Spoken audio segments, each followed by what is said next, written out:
अब हम पढ़ेंगे सेल ऑर्गेनल माइटोकॉन्ड्रिया के बारे में। माइटोकॉन्ड्रिया ओनली यूकैरियोटिक सेल्स में प्रेजेंट होते हैं, साइटोप्लाज्म में प्रेजेंट होते हैं। देन इंपॉर्टेंट पॉइंट है, ये डबल मेम्ब्रेन बाउंड ऑर्गेनल है। अभी पहले हमने कितने सारे ऑर्गेनल्स पढ़े जो कि मेम्ब्रेन बाउंड थे, endoplasmic reticulum, Golgi complex, vacuole, lysosomes, लेकिन वो सब सिंगल मेम्ब्रेन थे। बट ये कितना डबल मेम्ब्रेन बाउंड ऑर्गेनल है। इसको समझने के लिए सबसे पहले हम एक माइटोकॉन्ड्रिया का स्ट्रक्चर बना लेते हैं। रफ डायग्राम में बना रही हूँ। ये हो गई आउटर मेम्ब्रेन, ये हो गई इसकी इनर मेम्ब्रेन। इनर मेम्ब्रेन अंदर कभी कभी या हमेशा कुछ ऐसे स्ट्रक्चर्स फॉर्म करती है। ये बहुत छोटे छोटे होते हैं, बट मैं आपको डायग्राम में बड़े बड़े बना रही हूँ ताकि आप उसको इजीली समझ सको। बहुत सारे अंदर स्ट्रक्चर्स होते हैं, केवल इतने पार्ट में नहीं होते, ये कंप्लीट इनर पार्ट्स में ऐसे स्ट्रक्चर्स इनके होते हैं। ये इनर मेम्ब्रेन हो गई। ये हो गई आपकी आउटर मेम्ब्रेन ओएम। ये हो गई inner membrane of mitochondria. Outer membrane और इनर मेम्ब्रेन के बीच का जो एरिया है इसको बोलते हैं inter membrane space. Inter membrane space. ये जो पार्ट्स हैं इनर मेम्ब्रेन की, जो फोल्डिंग्स हैं, ये इनर मेम्ब्रेन की फोल्डिंग्स है। क्वेश्चन आ सकता है, जो क्रिस्टी जिसको कहते हैं, क्रिस्टे या क्रिस्टी, सिंगल है तो क्रिस्टे कहते हैं, क्रिस्टी कहते हैं। ये कौन से पार्ट, जो माइटोकॉन्ड्रिया के कौन से पार्ट का मॉडिफिकेशन है? इंटर मेम्ब्रेन स्पेस का, इनर मेम्ब्रेन का या आउटर मेम्ब्रेन का? ये इनर मेम्ब्रेन का मॉडिफिकेशन है क्रिस्टे। अब बात करते हैं जो अंदर का पार्ट बचा, ये वाला पार्ट। यहाँ पे सब जगह क्रिस्टे बने हुए हैं। ये ऐसे कुछ, ये जो अंदर का पार्ट है इसको बोलते हैं मैट्रिक्स। माइटोकॉन्ड्रिया यूकैरियोटिक सेल्स में होते हैं, साइटोप्लाज्म में पड़ा होता है। ये रहा सेल, ओके। इस सेल में साइटोप्लाज्म है, वहां पे ये एक माइटोकॉन्ड्रिया पड़ा है। इसको हमें डिटेल में पढ़ना है, इसलिए मैंने इतना बड़ा बना दिया है। इसके अंदर आउटर मेम्ब्रेन होती है, इनर मेम्ब्रेन होती है। इन दोनों के बीच के जो एरिया होता है उसको इंटर मेम्ब्रेन स्पेस कहते हैं। इनर मेम्ब्रेन एक फोल्डिंग कर जाती है और उसको क्रिस्टी कहते हैं, और अंदर जो मटेरियल है उसको मैट्रिक्स कहते हैं। फंक्शन की बात करें माइटोकॉन्ड्रिया का, वो होता है एरोबिक रेस्पिरेशन। एनारोबिक नहीं, एरोबिक रेस्पिरेशन। अब ये वाला टर्म याद रहेगा। एरोबिक रेस्पिरेशन होने के बाद में क्या निकल के आता है? एटीपी। एटीपी क्या है? Adenosine triphosphate. ये क्या है? और इसीलिए इसको एटीपी फॉर्म करता है, एटीपी बनाता है माइटोकॉन्ड्रिया, तो बोलते हैं पावर हाउस ऑफ सेल। अब ऐसा क्यों बोलते हैं? आपने खाना खा लिया आपकी बॉडी को एनर्जी प्रोवाइड करने के लिए, लेकिन जो आपकी बॉडी सेल से बनी हुई है, सेल रोटी एक्सेप्ट नहीं करती, दाल एक्सेप्ट नहीं करती, सब्जी एक्सेप्ट नहीं करता। सेल एक्सेप्ट करता है energy in the form of ATP. तो उसको कौन देगा? माइटोकॉन्ड्रिया बना के देगा। दूसरा एग्जाम्पल हम देख सकते हैं, अगर आप इंडिया में हैं, फॉरेन जाना चाहते हैं, आपके पास में रुपीज है। फॉरेन कंट्रीज में रुपीज नहीं चलते, आपको अपनी करेंसी को एक्सचेंज कराना पड़ेगा डॉलर्स में, if you are going for to America. तो आपका रुपीज क्या हो गया? कन्वर्ट हो गया। आपके पास मनी तो है, पैसा तो है, लेकिन अगर आप कुछ वहां जाके खरीदना चाहते हैं, उसको यूज करना चाहते हैं उस पैसे को, तो आपको कन्वर्ट करना पड़ेगा। उसी तरीके से हमने रोटी तो ली है, जो यूज होगी एनर्जी देगी, हमको पता है, लेकिन सेल उसको एक्सेप्ट नहीं करेगा। सेल की जो करेंसी है वो एटीपी के फॉर्म में ही एक्सेप्ट करेगा एनर्जी जो आपकी बॉडी को मिलेगी। तो ये एटीपी कौन प्रोड्यूस करता है? माइटोकॉन्ड्रिया के अंदर बहुत सारी एक्टिविटीज होती है, जिसके बाद जो रिजल्ट प्रोडक्ट बन के आता है वो एटीपी बन के आता है, और इसीलिए माइटोकॉन्ड्रिया को पावर हाउस ऑफ सेल कहते हैं। अब बात करते हैं मैट्रिक्स की। माइटोकॉन्ड्रिया का जो मैट्रिक्स पार्ट है यहाँ पर, यहाँ पे प्रेजेंट होता है सर्कुलर डीएनए। ये सेल है, सेल में न्यूक्लियस है, इसके पास ऑलरेडी एक डीएनए है। लेकिन अगर माइटोकॉन्ड्रिया प्रेजेंट है सेल के अंदर तो माइटोकॉन्ड्रिया का अपना ओन एक खुद का ही डीएनए पड़ा होता है इसके पास में। आरएनए मॉलिक्यूल्स भी होते हैं, मैंने यहाँ पे सर्कुलर ड्रॉ कर दिया, लिखा नहीं है, सर्कुलर डीएनए। अगर आप सर्कुलर डीएनए लिखोगे ना तो आपको हमेशा याद रहेगा कि जो डीएनए होता है माइटोकॉन्ड्रिया का वो सर्कुलर होता है, क्योंकि डीएनए की भी अलग अलग शेप्स होते हैं, किसी का सर्कुलर होता है, किसी का सर्कुलर नहीं होता है, ओपन होता है डीएनए। और माइटोकॉन्ड्रिया के मैट्रिक्स में इसके पास, माइटोकॉन्ड्रिया के पास में 70S राइबोसोम्स होते हैं। डिटेल स्टडी करने के बाद में बताया जो डीएनए माइटोकॉन्ड्रिया के अंदर प्रेजेंट होता है वो थोड़ा थोड़ा रिजेंबल करता है बैक्टीरियल डीएनए से। तो ये बहुत इंपॉर्टेंट क्वेश्चन बन सकता है, जो माइटोकॉन्ड्रियल डीएनए है वो किसको रिजेंबल करता है, किसके जैसी उसके पास प्रॉपर्टीज, रिजेंबल करना जो उसकी प्रॉपर्टीज है वो थोड़ी थोड़ी मैच खाती है अपना ओन न्यूक्लियस के डीएनए से या बैक्टीरिया के डीएनए से, बैक्टीरियल डीएनए से। इसीलिए इसके पास जो राइबोसोम है वो 70S राइबोसोम है, 80S नहीं जो यूकैरियोटिक्स में होते हैं। 70S राइबोसोम है माइटोकॉन्ड्रिया के पास में, क्योंकि उसका जो डीएनए है वो बैक्टीरिया से रिजेंबल करता है। बैक्टीरिया यूकैरियोटिक नहीं होता, प्रोकैरियोटिक होता है। अब बात करते हैं, अगर एक सेल है, एक सेल के अंदर कितने माइटोकॉन्ड्रिया हो सकते हैं? एक सेल के अंदर एक माइटोकॉन्ड्रिया भी हो सकता है, दो भी हो सकते हैं या नहीं भी हो सकते हैं। ह्यूमन की जो आरबीसी होती है वो भी एक तरह का सेल है, इसके अंदर एक भी माइटोकॉन्ड्रिया नहीं होता, नो माइटोकॉन्ड्रिया होता ही नहीं है इसके अंदर माइटोकॉन्ड्रिया।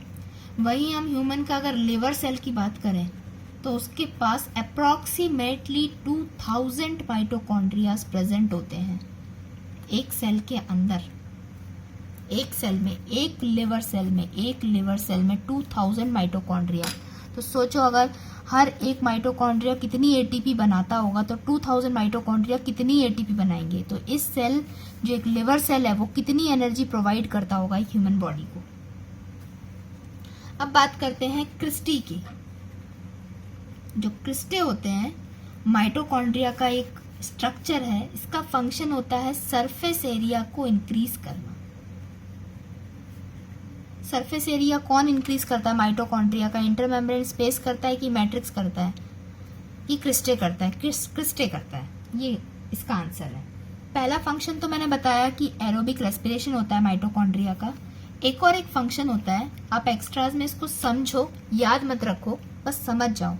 कोई भी एक सेल है, उसकी कोई लाइफ होती है, एक पर्टिकुलर टाइम पीरियड तक वो सेल जिंदा रहता है, उसके बाद उसकी डेथ हो जाती है। डेथ हो सकती है, कुछ फॉरेन मटेरियल से डेथ हो सकती है, या ओन डेथ भी होती है, जिसको साइंस की लैंग्वेज में एपोप्टोसिस कहते हैं, डेथ होना। अपने आप ही उसके अंदर कुछ ऐसे केमिकल्स बनने लगते हैं सेल के अंदर जो उसको अपने आप खत्म कर देते हैं सेल को। तो जो माइटोकॉन्ड्रिया है वो हेल्प करता है क्या डिसाइड करने में कि कौन से सेल को डिस्ट्रॉय करना चाहिए। एक बॉडी के अंदर, कोई भी ऑर्गेनिज्म की बॉडी ले लो, उसमें बहुत टाइप्स के सेल होते हैं। कोई ना कोई सेल कब, आज अगर वो उसका बर्थ हुआ है सेल का, तो वो शायद, जैसे आरबीसी की बात करें 120 डेज होती है, 120 डेज वो खत्म हो जाती है। आज एक सेल हुआ तो उसका 120 डेज पे कोई दूसरी डेट आएगी। कल अगर एक सेल प्रोड्यूस हुआ तो उसका नेक्स्ट डे उसकी डेथ का एक डेट फिक्स होगा। तो माइटोकॉन्ड्रिया बहुत हेल्प करता है कौन से सेल की अब डेथ आने वाली है, किस तरीके से। तो जो इंटरमेम्ब्रेन स्पेस होती है, यहाँ पे कुछ एंजाइम्स प्रेजेंट होते हैं, साइटोक्रोम सी। ये हेल्प करता है माइटोकॉन्ड्रिया की कि सेल की अब डेथ प्रोसेस स्टार्ट होने वाली है, या वो कुछ ऐसे एंजाइम्स को एक्टिवेट कर देता है जो सेल एपोप्टोसिस में यूजफुल होते हैं। तो ये दो फंक्शन होते हैं माइटोकॉन्ड्रिया के। आपके सिलेबस में केवल एक फंक्शन इंपॉर्टेंट है जो कि है एरोबिक रेस्पिरेशन, जिसका फाइनल प्रोडक्ट होता है एटीपी, और यही एटीपी एनर्जी सेल यूज कर सकता है। ये दूसरा एग्जाम पॉइंट ऑफ व्यू से है, कॉम्पिटिटिव एग्जाम्स में आपको पूछ सकते हैं जो साइटोक्रोम सी एंजाइम होता है वो माइटोकॉन्ड्रिया के कौन से पार्ट में प्रेजेंट होता है, आउटर मेम्ब्रेन में, इनर मेम्ब्रेन में, या इंटर मेम्ब्रेन स्पेस में। वो होता है इंटर मेम्ब्रेन स्पेस में। डबल सर्कुलर डीएनए प्रेजेंट होता है माइटोकॉन्ड्रिया में, जो मैट्रिक्स में प्रेजेंट होता है। राइबोसोम की बात करें, अगर माइटोकॉन्ड्रिया के राइबोसोम की बात कर रहे हैं तो वो 70S होते हैं, 80S नहीं होते हैं। तो ये था आपका माइटोकॉन्ड्रिया का कंप्लीट पार्ट। अब स्टार्ट करते हैं टॉपिक प्लास्टिड। ये पार्ट 5th क्लास 11th की biology chapter number 8 cell the unit of life का पार्ट 5th है, जिसके अंडर मैं आपको 2 टॉपिक कवर करवा रही हूं, माइटोकॉन्ड्रिया एंड प्लास्टिड। माइटोकॉन्ड्रिया मैंने कवर करवा चुका है, अब नेक्स्ट टॉपिक हमारा रहेगा प्लास्टिड। तो सबसे पहले बात करते हैं प्लास्टिड्स की। प्लास्टिड वर्ड या प्लास्टिड क्या है?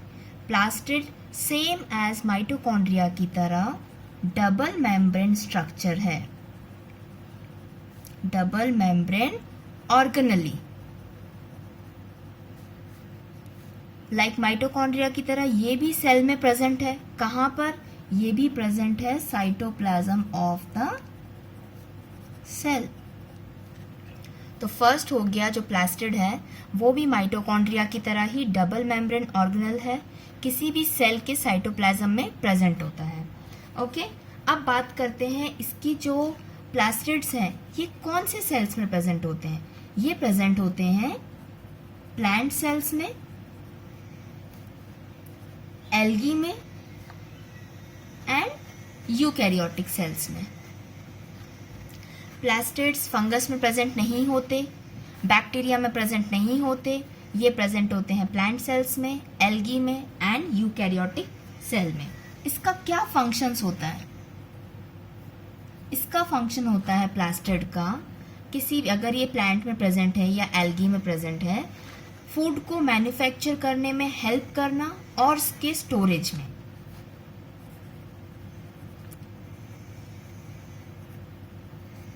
फूड को खाना बनाने में, सिंथेसिस करने में हेल्प करते हैं प्लास्टिड, और उसके बाद में उसको स्टोर करने में भी हेल्प करते हैं। ये इसके मेन फंक्शंस होते हैं।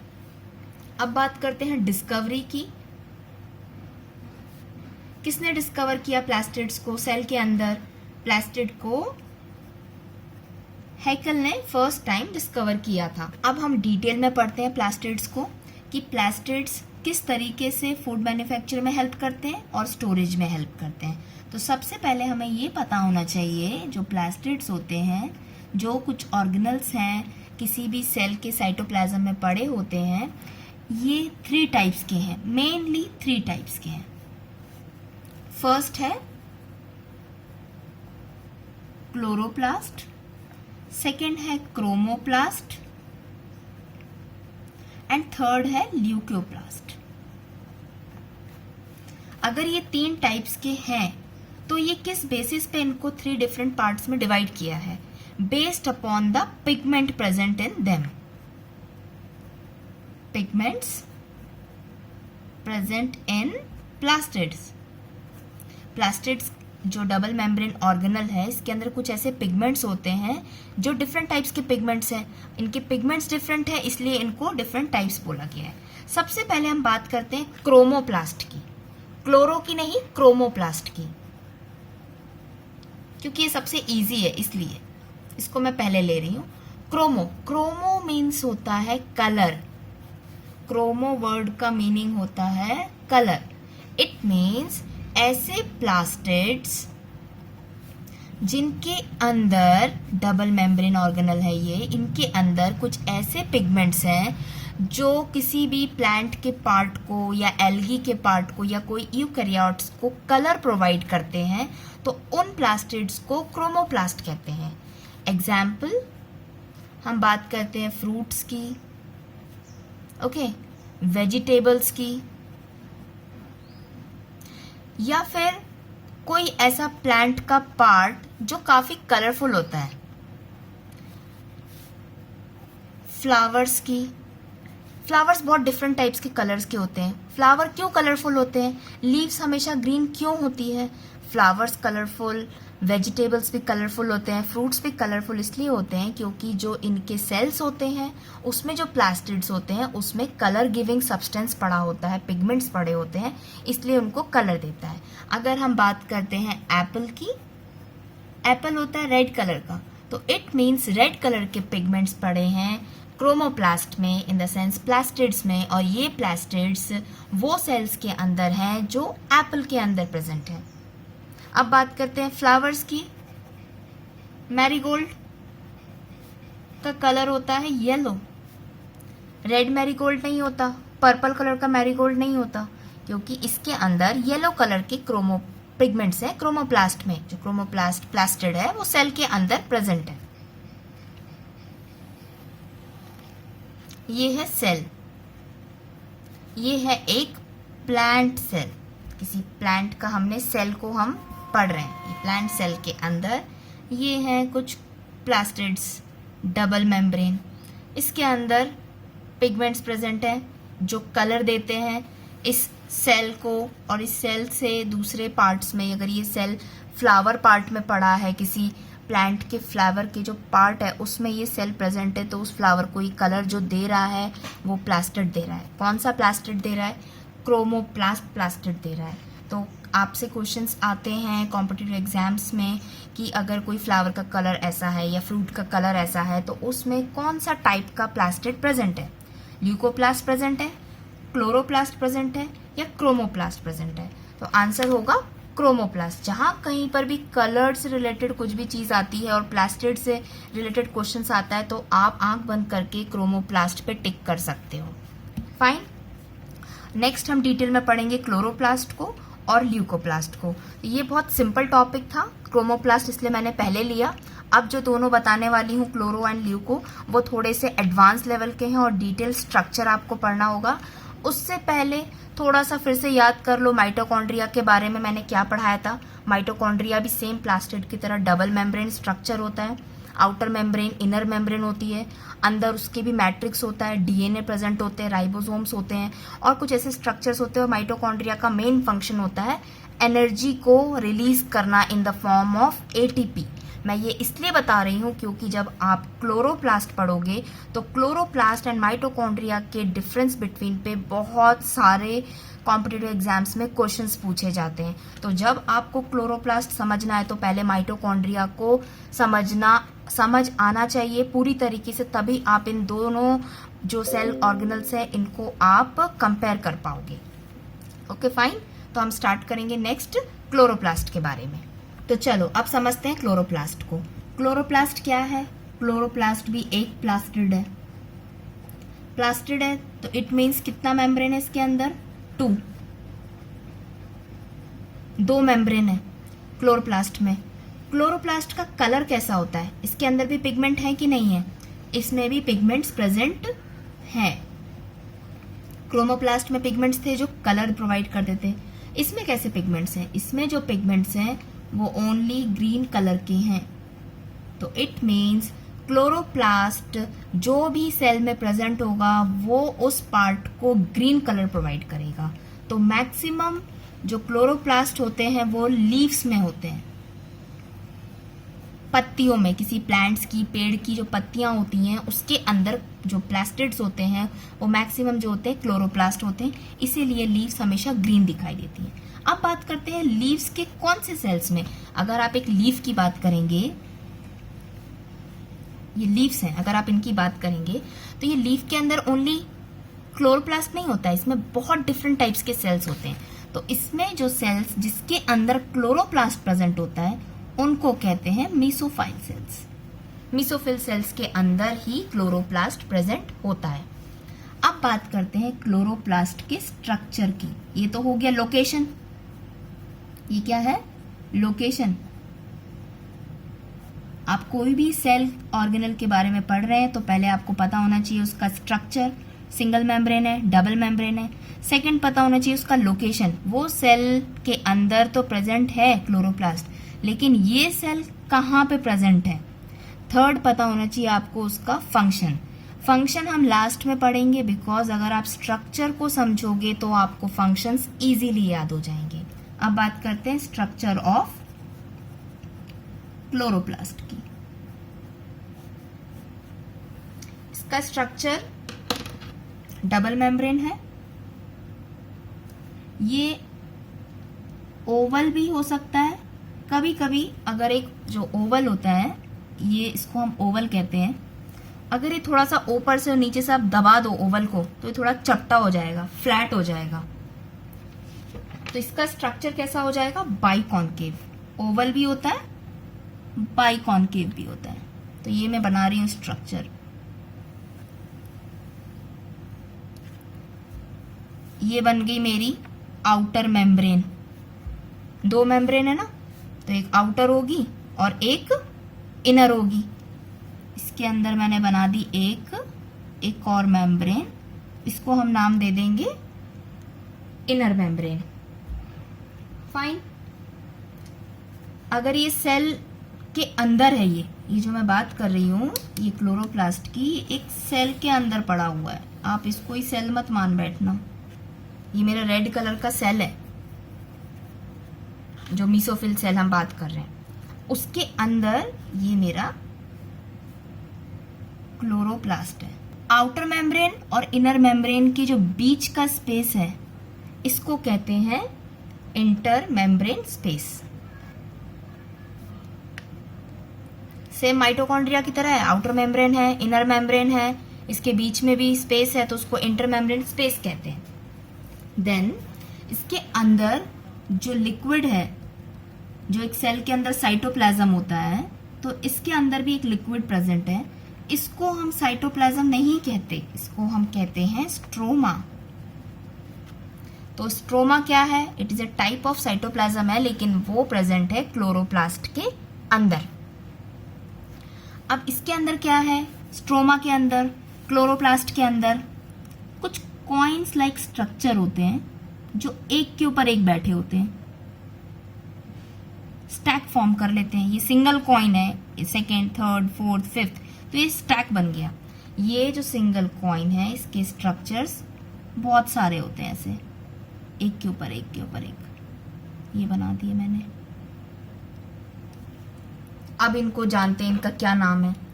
अगर आप सिंगल कॉइन की बात करेंगे, ऊपर एक स्ट्रक्चर की, ओवल, चपटा ओवल की, तो इसको बोलते हैं थैलोकॉइड। ये बहुत सारे थैलोकॉइड्स एक के ऊपर एक बैठ जाते हैं जब, तो इसको हम कहते हैं ग्रैना। ग्रैना जो थैलोकॉइड्स हैं, जब एक के ऊपर एक बहुत सारे स्टैक बन जाते हैं, तो इसको हम कहते हैं ग्रैना। अब ये अलग अलग नहीं है, ये आपस में इंटरकनेक्टेड होते हैं ऐसे। तो जो इंटरकनेक्टेड, ये जो कैनल टाइप बनी हुई है, इसको कहते हैं लैमेले। ये आपका प्लांट सेल हो गया रेड कलर का। इसके अंदर ये क्लोरोप्लास्ट पड़ा है, double membrane, outer membrane, inner membrane, inter membrane space. इसके अंदर पड़ी हुई है स्ट्रोमा, लिक्विड। स्ट्रोमा के अंदर कॉइन लाइक स्ट्रक्चर्स, थैलोकॉइड्स हैं, जो कि स्टैक फॉर्म करें, जिनको हम पूरे स्टैक को ग्रैना कहते हैं। देन ये ग्रैना आपस में कनेक्टेड होते हैं, इस पार्ट को हम लैमेला कहते हैं। इस थैलोकॉइड के अंदर भी कुछ कुछ प्रेजेंट होता है, उसको कहते हैं ल्यूमेन। Lumen of थैलोकॉइड। अब बात करते हैं जो ये थैलोकॉइड्स हैं, इसके अंदर जो ल्यूमेन प्रेजेंट है, यहाँ पे कुछ ऐसे पिगमेंट्स होते हैं जिनका फंक्शन होता है लाइट को ट्रैप करना। अब हम बात करते हैं फंक्शन ऑफ क्लोरोप्लास्ट की। एक क्लोरोप्लास्ट कैसे फंक्शन करता है, अभी एक सिंगल लाइन में सिंपल समझाती हूँ। क्लोरोप्लास्ट क्या करता है? ये लाइट को ट्रैप करता है, लाइट को पकड़ लेता है। लाइट को पकड़ने के बाद में अंदर इसके बहुत सारा प्रोसेस चलता है, और इस लाइट एनर्जी को यूज करके वो शुगर एंड ऑक्सीजन बनाता है। लाइट एनर्जी यूज करी और क्या बनाया? शुगर बनाया एंड ऑक्सीजन बनाया।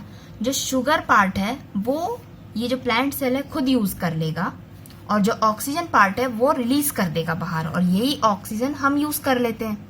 तो क्लोरोप्लास्ट का फंक्शन क्या हो गया? लाइट एनर्जी को ट्रैप करना, पकड़ लेना, उसको यूज करना खाना बनाने में, और खाने में क्या बनाए? शुगर बन गया।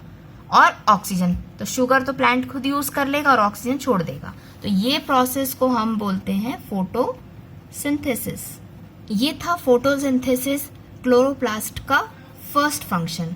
सेकेंड फंक्शन होता है क्लोरोप्लास्ट का, इसके अंदर जो क्लोरोफिल सेल्स प्रेजेंट होते हैं, जो ग्रीन कलर के होते हैं, ग्रीन कलर प्रोवाइड करते हैं लीव्स को, ये इम्यूनिटी प्रोवाइड करते हैं इनडायरेक्टली प्लांट्स को।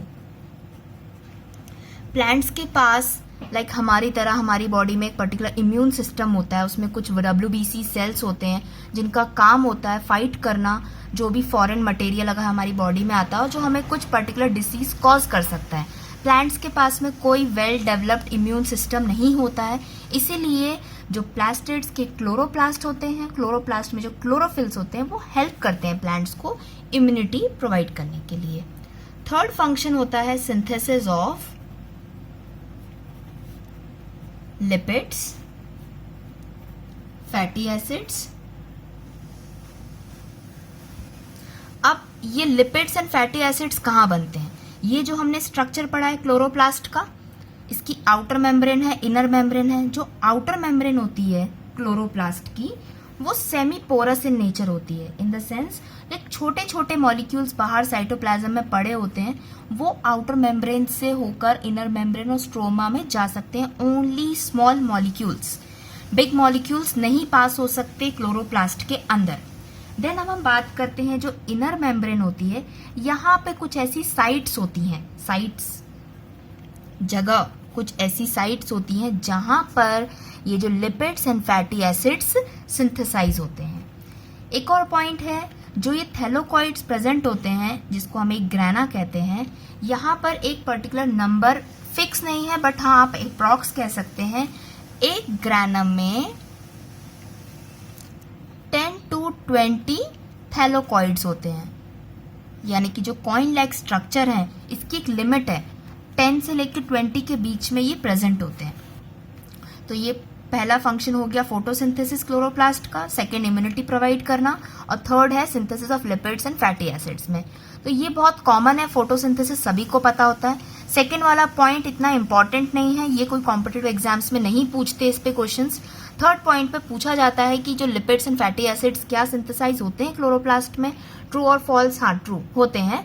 और ये कौन से पार्ट में होते हैं? अगर आप और डिटेल में स्ट्रक्चर पढ़ोगे तो आपको पता चलेगा कि हाँ ये इनर मेम्ब्रेन में कुछ साइट्स प्रेजेंट होती हैं, वहां पर होते हैं। क्योंकि आपको ऑप्शंस में थैलोकॉइड भी दे सकते हैं, लेमेला दे सकते हैं, स्ट्रोमा दे सकते हैं एंड इनर मेम्ब्रेन दे सकते हैं। तब आप कंफ्यूज जाओगे जब आपको ये बाकी सारे नाम भी आ जाएंगे। तो आपको याद रखना है ये जो लिपिड्स एंड फैटी एसिड्स हैं ये इनर मेम्ब्रेन में कुछ साइट्स होती हैं, वहां पर प्रेजेंट होते हैं। एक बार दोबारा से रिवाइज कर लेते हैं। हम लोग प्लास्टिड्स के बारे में पढ़ रहे थे।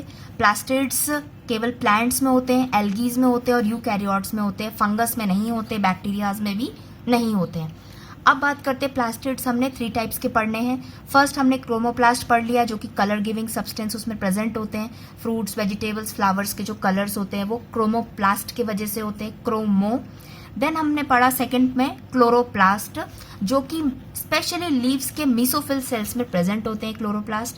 सेम माइटोकॉन्ड्रिया की तरह डबल मेम्ब्रेन स्ट्रक्चर होता है, ओवल बाइकॉन्केव शेप होते हैं, outer membrane, inner membrane, inter membrane space है, उसके अंदर कॉइन लाइक स्ट्रक्चर्स प्रेजेंट होते हैं, एक के ऊपर एक अरेंज होते हैं। इन कॉइन्स को थैलोकॉइड कहते हैं। 10 से 20 थैलोकॉइड्स आपस में फॉर्म करते हैं एक ग्रैनम को, और ये बहुत सारे ग्रैनास प्रेजेंट होते हैं स्ट्रोमा ऑफ थैलोकॉइड में, और ये कनेक्टेड होते हैं लेमेला से। तो क्वेश्चंस पूछते हैं जो ग्रैनम प्रेजेंट है क्लोरोप्लास्ट में, उनका जो लोकेशन का नाम पूछते हैं, लोकेशन कहाँ पर होती है, साइटोप्लाज्म ऑफ क्लोरोप्लास्ट या स्ट्रोमा ऑफ क्लोरोप्लास्ट? तो आंसर आएगा स्ट्रोमा ऑफ क्लोरोप्लास्ट। देन उसके फंक्शंस क्या क्या थे? Photosynthesis, immunity and synthesis of fatty acids and lipids. अब नेक्स्ट हम पढ़ेंगे ल्यूकोप्लास्ट के बारे में, जो कि थर्ड टाइप ऑफ प्लास्टिड है। ल्यूकोप्लास्ट जो थर्ड टाइप ऑफ प्लास्टिड है, सेम डबल मेम्ब्रेन स्ट्रक्चर होता है। ये एक्सेप्शनल है कि इसमें कोई भी पिगमेंट्स नहीं होते हैं ल्यूकोप्लास्ट में, नो पिगमेंट्स। जब इसमें पिगमेंट्स प्रेजेंट नहीं होते हैं इसीलिए ये कलरलेस होता है। ये प्लांट को कोई भी कलर प्रोवाइड नहीं करता, कलर कौन प्रोवाइड करता है? Chromoplast and chloroplast. हमने सबसे पहले पढ़ा था प्लास्टिड्स में कि प्लास्टिड्स के मेन फंक्शन होता है फर्स्ट फूड को मैन्युफैक्चर करना, सेकेंड फूड को स्टोर करना। तो क्लोरोप्लास्ट पे हमने पढ़ लिया, जो क्लोरोप्लास्ट में थैलोकॉइड थे वहां पर उधर यूज होकर हमारा फूड बनता है, शुगर बनता है फोटोसिंथेसिस के थ्रू। अब जो फूड आया बन के वो स्टोर कहाँ होगा? ल्यूकोप्लास्ट में। तो ल्यूकोप्लास्ट का फंक्शन क्या है? Storage of food in plants, algae and eukaryotes. याद रखना है ये वाला, क्योंकि हम ये तीनों के बारे में पढ़ रहे हैं। अब बात करते हैं ल्यूकोप्लास्ट की लोकेशन क्या है, ये कहाँ पे प्रेजेंट होंगे। क्लोरोप्लास्ट तो लीव्स की मेसोफिल सेल्स में प्रेजेंट है, क्रोमोप्लास्ट फ्लावर्स में, वेजिटेबल्स में प्रेजेंट है। तो बाकी प्लांट्स का पार्ट जहाँ पर कलर नहीं होता या फिर ग्रीन कलर नहीं होता है, फ्लावर में जो डिफरेंट टाइप्स के कलर्स होते हैं वो नहीं होते हैं, तो वहां पर ल्यूकोप्लास्ट प्रेजेंट होते हैं। लाइक एग्जाम्पल के रूप में हम देखते हैं रूट्स, जो प्लांट्स की ट्रीज की रूट्स होती है वहां पर ल्यूकोप्लास्ट आपको देखने को मिलते हैं। अब जैसे मैंने बताया इसका मेन फंक्शन है जो वो है स्टोरेज। स्टोर तो कर रहा है, ये भी पता है कि फूड को स्टोर कर रहा है, लेकिन कौन से फूड को स्टोर कर रहा है? हम भी तो खाना खाते हैं, रोटी खाते हैं, दाल खाते हैं, सब्जी खाते हैं, वो डिफरेंट टाइप्स होते हैं। रोटी में कार्बोहाइड्रेट होता है, दाल में प्रोटीन होता है। सेम उसी तरीके से प्लांट्स के अंदर भी कार्बोहाइड्रेट भी आते हैं, प्रोटीन्स भी आते हैं, फैट्स भी आते हैं, लिपिड्स भी आते हैं। तो सबको स्टोर करने के लिए अलग अलग जगह होती है। तो ऐसे ल्यूकोप्लास्ट जहां पर स्टार्च स्टोर होता है उनको कहते हैं अमाइलोप्लास्ट। तो अमाइलोप्लास्ट क्या है? Type of leucoplast. अमाइलोप्लास्ट क्या है? टाइप ऑफ प्लास्टिड, जहां पे क्या स्टोर होता है? स्टार्च स्टोर होता है in the form of food. अब बात करते हैं फैट को स्टोर होना है। फैट भी एक तरह का फूड है। ये अगर स्टोर होगा किसी ल्यूकोप्लास्ट में तो उस ल्यूकोप्लास्टिड्स को हम क्या कहेंगे? उसको कहेंगे इलायोप्लास्ट। प्रोटीन को स्टोर करना है प्लांट को, तो वो कौन से ल्यूकोप्लास्ट में करेगा? वो करेगा प्रोटीनोप्लास्ट में। Amyloplast, elaioplast and proteinoplast are types of leucoplast, types of plastids. Question कैसा आएगा? इलायोप्लास्ट स्टोर्स स्टार्च, फैट और protein. It stores fat. Amyloplast match the following भी आ सकती है, अमाइलोप्लास्ट, इलायोप्लास्ट, और यहाँ पर ये ऑप्शंस आपको ऊपर नीचे दिए होंगे तो आपको ही पता होना। प्रोटीनोप्लास्ट बहुत इजी है कि प्रोटीन वर्ड यहाँ पर आ जाता है। स्टार्च और फैट के लिए आपको याद करना पड़ेगा कि अमाइलो से हो गया स्टार्च। आप ऐसे याद कर सकते हो, स्टार्च को ब्रेक करने के लिए जो एंजाइम लगता है वो होता है अमाइलेज, तो अमाइलोप्लास्ट उससे याद हो गया। तो बाकी का एक बचा इलायोप्लास्ट, तो वो आपको याद रहेगा कि वो फैट के लिए होता है। एक एक्स्ट्रा पॉइंट मैं यहाँ पे आपको ये बताती हूँ जो आपकी बुक में नहीं है बट मे भी कॉम्पिटिटिव एग्जाम्स में कभी पूछ सकते हैं। टेनोजोम्स। टेनोजोम्स क्या है? टेनोजोम्स भी टाइप ऑफ ल्यूकोप्लास्ट है। इसको याद करना या समझने के लिए सबसे पहले ये सोचो, आप घर में चाय पीते हो या कॉफ़ी पीते हो या कच्चा कोई फ्रूट खाया आपने, उसको पीने के जब चाय कॉफ़ी पीने के बाद आपके मुंह में कुछ एक डिफरेंट टेस्ट आता है, या कच्चा फ्रूट खा लेते हो आप जिसे आपको नहीं खाना चाहिए। नॉर्मली हम कच्चे फ्रूट्स नहीं खाते हैं, उसको पका के ही खाते हैं। तो कच्चा फ्रूट खाने के बाद मुंह में एक अजीब सा टेस्ट आता है। वो टेस्ट क्यों आता है? वो टेस्ट इसलिए आता है कि जो टेनोजोम्स, जो टाइप ऑफ ल्यूकोप्लास्ट है, उन फ्रूट्स में या कहीं चाय में, कॉफ़ी में प्रेजेंट होते हैं। तो वो टेनोजोम्स जो हैं ये प्रोड्यूस करते हैं टैनिन्स, और ये टैनिन प्रेजेंट होते हैं रॉ फ्रूट्स में। हर फ्रूट्स में प्रेजेंट नहीं होते हैं। एग्जाम्पल में हम बात कर लेते हैं स्ट्रॉबेरी की। ड्रिंक्स में बात करते हैं टी एंड कॉफी की। इसको पीने के बाद जो डिफरेंट टेस्ट आता है, आपको ऐसा लगता है कि ये डिफरेंट है, तो वो क्यों आता है? टी की बात करें, जो चाय पत्ती होती है वो किससे बनती है? चाय पत्ती बनती है लीफ से, चाय की पत्तियों से। तो चाय की पत्ती क्या है? प्लांट का एक पार्ट है। तो इसके अंदर मानती हूँ क्लोरोप्लास्ट तो होगा बिकॉज ये ग्रीन कलर की है, तो क्या इसके अंदर ल्यूकोप्लास्ट प्रेजेंट नहीं हो सकता? हो सकता है। अगर एक लीफ के अंदर मीसोफिल सेल्स के अंदर क्लोरोप्लास्ट फोटोसिंथेसिस करके खाना बना सकता है, तो वो स्टोर करने के लिए यहाँ पर भी ल्यूकोप्लास्ट रख सकता है।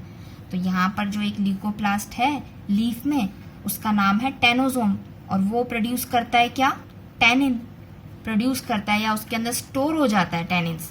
लीफ के अंदर कुछ बना होगा, कुछ फोटोसिंथेसिस होके वहाँ पे जो उसका फूड है वो हो सकता है टैनिन बनाओ, तो उसके अंदर टैनिन प्रेजेंट होता है। और यही टैनिन जब चाय की पत्तियाँ जब ये पैकेट में पैक होके हमारे घर में आती है, जब हम चाय बनाते हैं तो हमको वो जो टेस्ट आता है टैनिन का आता है। तो ये वाला एक्स्ट्रा पॉइंट है। प्लास्टिड्स पढ़ लिए 3 टाइप्स के, chloroplast, chromoplast and leucoplast. Mitochondria उससे पहले पढ़ लिया। अब डिफरेंस बिटवीन पढ़ लेते हैं माइटोकॉन्ड्रिया का और प्लास्टिड का। प्लास्टिड में स्पेशली हम बात कर लेते हैं क्लोरोप्लास्ट की। हमने ये 2 ऑर्गेनल क्यों चूज करे डिफरेंस बिटवीन के लिए? हमने दूसरे लाइसोसोम, माइटोकॉन्ड्रिया के साथ एंडोप्लाज्मिक रेटिकुलम का डिफरेंस बिटवीन क्यों नहीं पढ़ रहे हैं? ऐसा इसलिए नहीं पढ़ रहे हैं बिकॉज ये जो दोनों हैं ऑर्गेनल, ये काफी स्ट्रक्चर वाइज रिजेंबल करते हैं, दोनों में सेम चीजें होती हैं, और बहुत सी ऐसी चीजें हैं जो बिल्कुल डिफरेंट है। तो सबसे पहले हम बात करते हैं जो माइटोकॉन्ड्रिया होता है, ये ऑलमोस्ट ऑल यूकैरियोटिक सेल्स में प्रेजेंट होता है। लेकिन जो प्लास्टिड्स हैं, क्लोरोप्लास्ट है, ये ऑल यूकैरियोटिक सेल्स में नहीं होते, सम यूकैरियोटिक सेल्स में प्रेजेंट होते हैं। ये भी 2 मेम्ब्रेन, डबल मेम्ब्रेन है, ये भी 2 मेम्ब्रेन है। इसके पास भी अपना एक्स्ट्रा क्रोमोसोमल जेनेटिक मटेरियल होता है, और क्लोरोप्लास्ट के पास भी होता है। इसके पास भी 70S राइबोसोम है, इसके पास भी 70S राइबोसोम है। नेक्स्ट हम बात करते हैं फंक्शन। माइटोकॉन्ड्रिया का जो फंक्शन है, पावर हाउस ऑफ सेल कहते हैं, उसके फंक्शन होने के बाद में वो क्या प्रोड्यूस करता है? Energy in the form of ATP। Plastid में क्लोरोप्लास्ट क्या फॉर्म करते हैं? फूड। क्या प्रोसेस के थ्रू? यहां पर होता है क्या? Aerobic respiration. और यहां पे क्या होता है? फोटोसिंथेसिस। तो यहां पे क्या प्रोड्यूस होता है? Sugar plus oxygen. माइटोकॉन्ड्रिया में पिगमेंट्स प्रेजेंट नहीं होते हैं, बट प्लास्टिड्स के अंदर पिगमेंट्स प्रेजेंट होते हैं। इसीलिए based upon pigments plastid 3 types के होते हैं। क्लोरोप्लास्ट में ग्रीन, क्रोमो में कलरफुल एंड ल्यूकोप्लास्ट में कोई पिगमेंट्स नहीं होते, इसलिए वो कलरलेस होता है। साइज के बारे में बात करें तो size as compare to chloroplast mitochondria का स्मॉल होता है, और एज कंपेयर टू माइटोकॉन्ड्रिया इसका साइज थोड़ा सा बड़ा होता है। जेनेटिक मटेरियल की बात करें तो इसके पास भी DNA है माइटोकॉन्ड्रिया के पास, प्लास्टिड्स यानी क्लोरोप्लास्ट के पास भी DNA है। डिफरेंस क्या है? इसका सिंगल स्ट्रैंडेड है सर्कुलर, इसके पास भी सर्कुलर DNA है बट डबल स्ट्रैंडेड है। ये वाला पॉइंट मैंने यहाँ पर पहले क्लोरोप्लास्ट के स्ट्रक्चर में स्किप कर दिया था, तो मैं अभी आपको बता देती हूँ। जो मैंने क्लोरोप्लास्ट का स्ट्रक्चर ड्रॉ किया था, इसके स्ट्रोमा में भी DNA प्रेजेंट होता है। जो DNA का स्ट्रक्चर होता है वो सर्कुलर होता है एंड डबल स्ट्रैंडेड DNA होता है। माइटोकॉन्ड्रिया में सिंगल होता है, वहां पर भी सर्कुलर होता है, लेकिन क्लोरोप्लास्ट में भी सर्कुलर है बट डबल स्ट्रैंडेड DNA है। राइबोसोम्स प्रेजेंट होते हैं, माइटोकॉन्ड्रिया में भी होते हैं, और ये राइबोसोम 70S होते हैं। तो इट मीन्स क्लोरोप्लास्ट जो मैंने पहले बताया था, प्लास्टिड्स हैं, यूकैरियोटिक सेल्स में होते हैं। तो यूकैरियोटिक सेल्स में कौन से राइबोसोम्स होते हैं? 80S राइबोसोम्स होते हैं। लेकिन जो प्लास्टिड है, प्लास्टिड तो एक सेल का एक पार्ट है, उसमें और भी राइबोसोम्स हैं सेल के अंदर, ये बाहर भी राइबोसोम्स पड़े हैं। हम सेल की बात कर रहे हैं। प्लांट एक यूकैरियोटिक सेल है, ये जो मैंने सेल बनाया था ये एक प्लांट सेल बनाया था। प्लांट सेल यूकैरियोटिक है, तो इसके राइबोसोम्स कैसे होंगे? 80S राइबोसोम्स होंगे। लेकिन प्लांट सेल्स के अंदर जो क्लोरोप्लास्ट होता है उसके पास अपना ओन DNA है और ओन राइबोसोम्स है खुद के, वो 70S है। तो इट मीन्स जो क्लोरोप्लास्ट है उसके पास 70S राइबोसोम्स भी होते हैं, 80S राइबोसोम्स भी होते हैं। सेम माइटोकॉन्ड्रिया की बात करें, माइटोकॉन्ड्रिया के पास भी 70S राइबोसोम्स भी होते हैं प्लस 80S राइबोसोम्स भी होते हैं माइटोकॉन्ड्रिया के बाहर सेल में, अगर वो सेल के पास माइटोकॉन्ड्रिया है। और यहाँ पर भी प्लास्टिड्स की हम बात करें, प्लांट सेल्स की, तो उसमें 70S भी होते हैं और 80S भी होते हैं। DNA का डिफरेंस आपको याद रखना है प्लास्टिड में, क्लोरोप्लास्ट में डबल स्ट्रैंडेड सर्कुलर है, माइटोकॉन्ड्रिया में सिंगल है। एक और एक पॉइंट है लास्ट में प्लास्टिड के अंडर आता है, प्लास्टिड्स का ओरिजिन, मतलब जो प्लास्टिड सेल्स हैं वो कहाँ से आए हैं, वो आए हैं तो प्लास्टिड्स ओरिजिनेट हुए हैं प्रोप्लास्टिड से।